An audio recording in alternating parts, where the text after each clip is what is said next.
परिस्थितीमध्ये आणि आज ज्या दीप प्रज्वलित हा जो साहेबांच्या शुभ हस्ते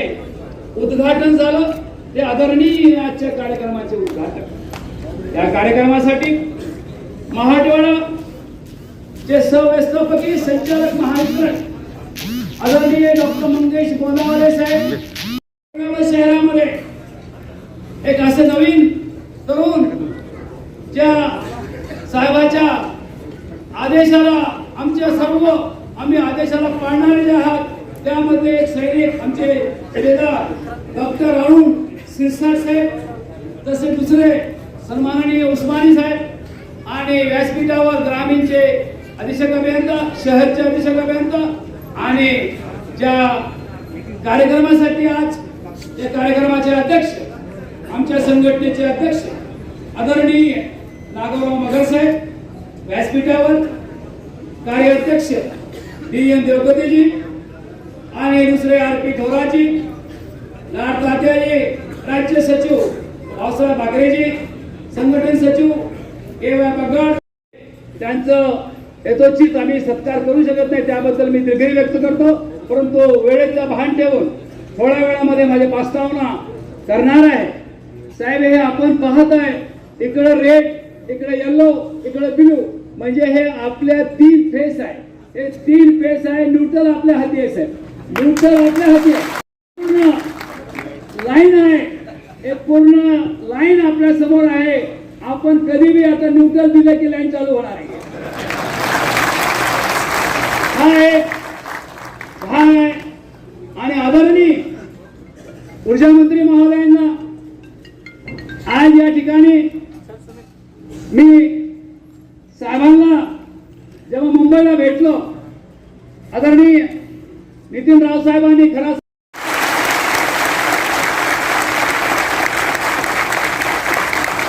आज संघटनेचं 24वं अधिवेशन आहे आणि 24वं अधिवेशन आणि 25वं म्हणजे आता अधिवेशन आलं साहेबांनी कल्पना आहे कारण साहेब सुद्धा एक चळवळीचे साहेब माननीय मंत्री महोदय आदरणीय मंत्री महोदय आपले आहे परंतु साहेबांची ही संघर्ष चळवळ हे आपण पाहिलेली आहे अख्खा महाराष्ट्र नव्हे साहेबांचं अखिल भारतीय पातळीवर काम आहे अखिल भारतीयवर जो आज आज आहे अनुसूचित जमातीचा जो आज चाहे ते कन्याकुमारी पासून असो की आपल्या औरंगाबाद पर्यंत असो हे सर्व काही नेटवर्क साहेबांचे आहे साहेबांचे देशभर कार्यकर्ते एकमेव असा नेता एक देशभर नेतृत्व चाहे ते हिंदीमध्ये असेल तेलुगूमध्ये असेल असा त्रास त्या ठिकाणी झाला परंतु साहेब डगमगले नाही कोरोनाच्या काळामध्ये साहेब रस्त्यावर होते जसं आपण होतो तसं साहेबांची एक इच्छा होती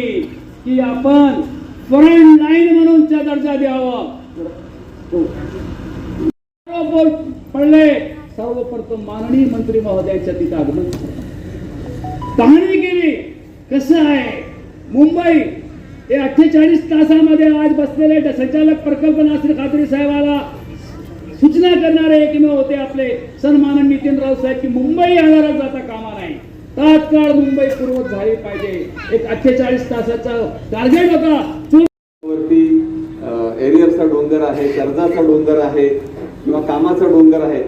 कामाच्या बाबतीत कुणाबद्दलच तक्रार नाहीये कारण आपण जे काही कोरोनाच्या काळामध्ये असेल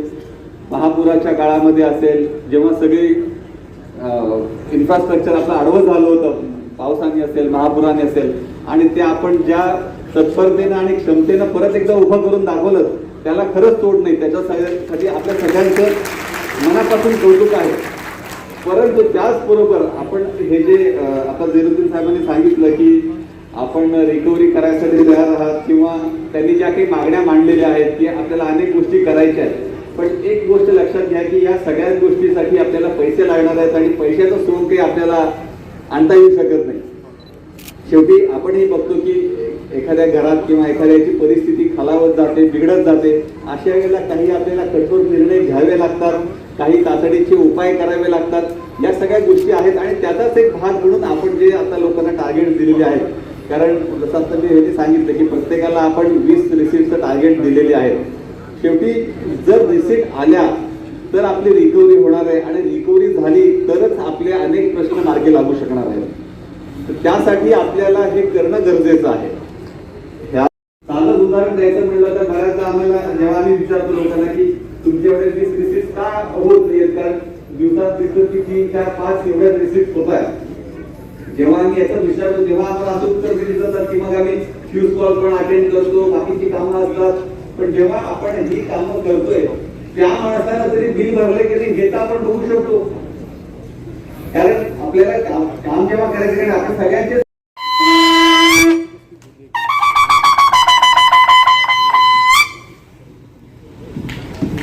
हिंदवी स्वराज्याचे जनक छत्रपती शिवाजी महाराज या महामानवाची औरंगाबादी कर्मभूमी राहिलेली आहे. ते विश्वरत्न भारतीय संविधानाचे निर्माते परमपूज्य डॉक्टर बाबासाहेब आंबेडकर यांना सर्वप्रथम मी अभिवादन करतो. आजच्या या दिवसाचे सन्माननीय अध्यक्ष श्री नागोराव मगरजी यांनी आपल्या उत्कृष्ट शैलीमध्ये आपल्या सर्वांचे मागणी आणि विचार या ठिकाणी माझ्या समक्ष प्रस्तुत केले. ते आपले सन्माननीय सरचिटणीस श्री सय्यद जयरुद्दीनजी, कार्याध्यक्ष डी.एन. देवकातेजी, संघटन सचिव भाऊसाहेब भाकरेजी, केंद्रीय कोषाध्यक्ष श्री मुल्ले मामा, जिल्हा काँग्रेस कमिटीचे अध्यक्ष श्री उस्मानीजी, आमचे येथील सह महाव्यवस्थापक श्री डॉक्टर मनोज गोंडावलेजी, मुख्य अभियंता श्री भुजंग खंडारेजी, मुख्य अभियंता पारेश्वर श्री भोपड़ेजी, सन्माननीय संचालक महापारेषण श्री काजीजी कादरीजी, नसीर कादरी आणि माझे सहकारी डॉक्टर अरुण सिरसाटजी, श्री कृष्णा भंडारेजी, या ठिकाणी उपस्थित समस्त सन्माननीय सरदार हरचंद सिंग गुलाटीजी, श्री चव्हाणजी, या ठिकाणी उपस्थित सर्व महाराष्ट्र राज्य वीज तांत्रिक कामगार संघटनेचे सदस्य, बंधू भगिनी आणि मित्रांनो, औरंगाबाद या ऐतिहासिक शहरामध्ये आपल्या संघटनेचे 24वे अधिवेशन या ठिकाणी होत आहे याचा मला अत्यंत आनंद आहे. आणि या अधिवेशनाचं या ठिकाणी रितसर उद्घाटन झालं असं मी या ठिकाणी जाहीर. औरंगाबाद शहर ही अजिंठा, वेरूळ, दौलताबाद, दिल्ली का मकबरा तसेच पैठण येथील आशिया खंडातील सर्वात मोठे मातीचे धरण इत्यादीसाठी प्रसिद्ध आहे. तसेच डॉक्टर बाबासाहेब आंबेडकरांनी या भागाला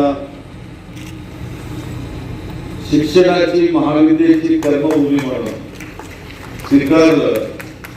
आणि येथील भागातील मागासवर्गीय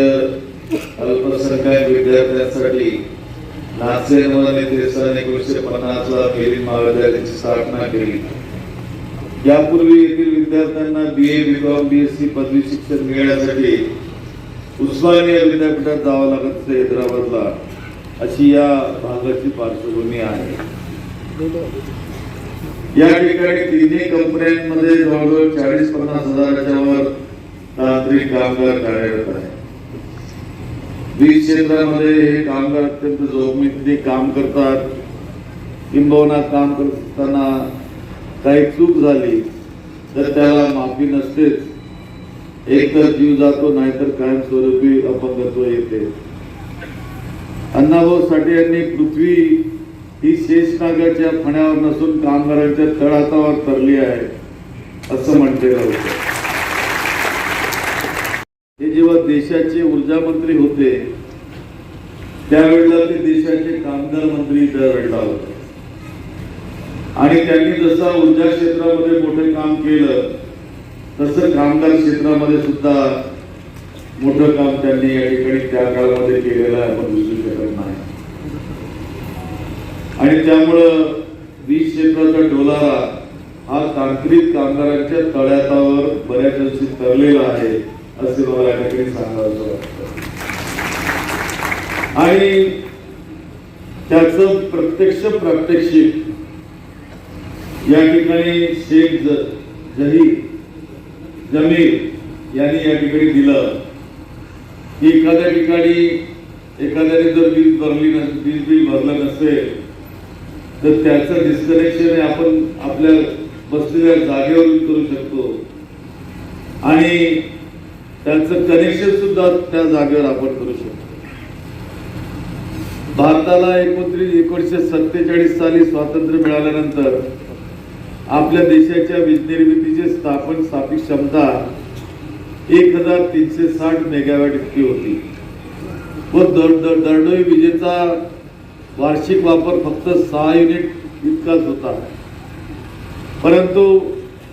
परमपूज्य डॉक्टर बाबासाहेब आंबेडकर यांनी सन 1942-46 काळात व्हाईसरॉयच्या मंत्रिमंडळात काम करत असताना वीज जल कामगार विभागाचे मंत्री म्हणून काम केलं. आणि आपल्यास आठवत असेल की दामोदर व्हॅली हा मोठा प्रकल्प त्या ठिकाणी सुरू झाला आणि त्याच वेळेला हायड्रो इलेक्ट्रिकचं प्रोजेक्ट, हायड्रो पॉवरचे प्रोजेक्ट सुद्धा मोठ्या प्रमाणात त्या ठिकाणी सुरू झालेले आहेत. शहरामध्ये विश्वरत्न डॉक्टर बाबासाहेब आंबेडकर मराठवाडा विद्यापीठामध्ये वैचारिक व शैक्षणिक कर्मभूमीमध्ये महाराष्ट्र राज्य वीज तांत्रिक कामगार संघटनेचं 24वे महाअधिवेशन राज्याचे सन्माननीय ऊर्जामंत्री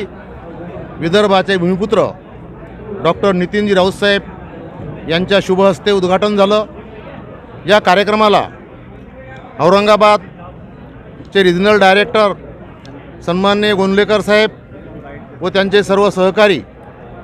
प्रकाशगंगा मुंबईवरून तिन्ही कंपन्यातील मुख्य औद्योगिक संबंध अधिकारी या कार्यक्रमाला उपस्थित झालेत. या कार्यक्रमाच्या निमित्तानं आमच्या संघटनेचे सन्माननीय सरचिटणीस झहिरुद्दीन साहेब यांनी नुसत्या कामगाराच्या प्रश्नावरच प्रकाश टाकला नाही, तर आमच्या तांत्रिक कामगाराचं या महाराष्ट्र राज्यातील तमाम वीज ग्राहकांना सेवा देण्याचं व्रतस्थ कार्य आम्ही अखंडितपणे करणार आहोत याची ग्वाही राज्याचे ऊर्जामंत्री सन्माननीय नितीन राऊत साहेब यांना दिली. व जी राज्यामध्ये वीज बिल वसुली आहे त्या वीज बिल वसुलीबाबत तांत्रिक कामगार हा सदैव अग्रेसर आहे. ती वसुली करत असताना राज्यामध्ये वेळोवेळा तांत्रिक कामगारावर हल्ले झाले, तांत्रिक कामगारांना मारहाण झाली,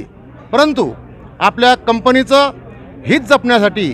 कामगारच्या कोणत्याही हल्ल्याला, मानहानीला न डगमगता तो मोठ्या ताकदीनं या संपूर्ण राज्यामध्ये वीज ग्राहकांना आपली सेवा देऊन कंपनीचा वीज बिल वसूल करण्याचं काम प्रामाणिकपणे करत आहे. राज्यातील तमाम वीज ग्राहकांना मी माझ्या संघटनेच्या वतीनं नम्रपणे विनंती करतो की जो ग्राहक, जी कंपनी आपल्याला अंधारातून प्रकाशाकडे नेण्याचं काम करते त्या बिलापोटी असणारी जी काही रक्कम असेल ती आपण वेळेवर भरून या आपल्या महावितरण कंपनीला सहकार्य करावं व जो आपल्या सेवेमध्ये तांत्रिक कामगार आहे त्यालासुद्धा सहकार्य करावं एवढं या अधिवेशनाच्या निमित्तानं मी या ठिकाणी सर्व जनतेला या ठिकाणी ग्वाही देतो. जय हिंद, जय महाराष्ट्र. महाराष्ट्र राज्य वीज तांत्रिक कामगार संगठन के वती से जो आज बिजली कर्मचारी का 24वां महाधिवेशन डॉक्टर बाबा साहेब अम्बेडकर मराठवाड़ा विद्यापीठ के ऑडिटोरियम में माननीय ऊर्जा मंत्री डॉक्टर नितिन राउत साहब के शुभ हस्ते उद्घाटन हुआ। जैसे कि हमारे सदर नागौराव मगर साहब ने आपके सामने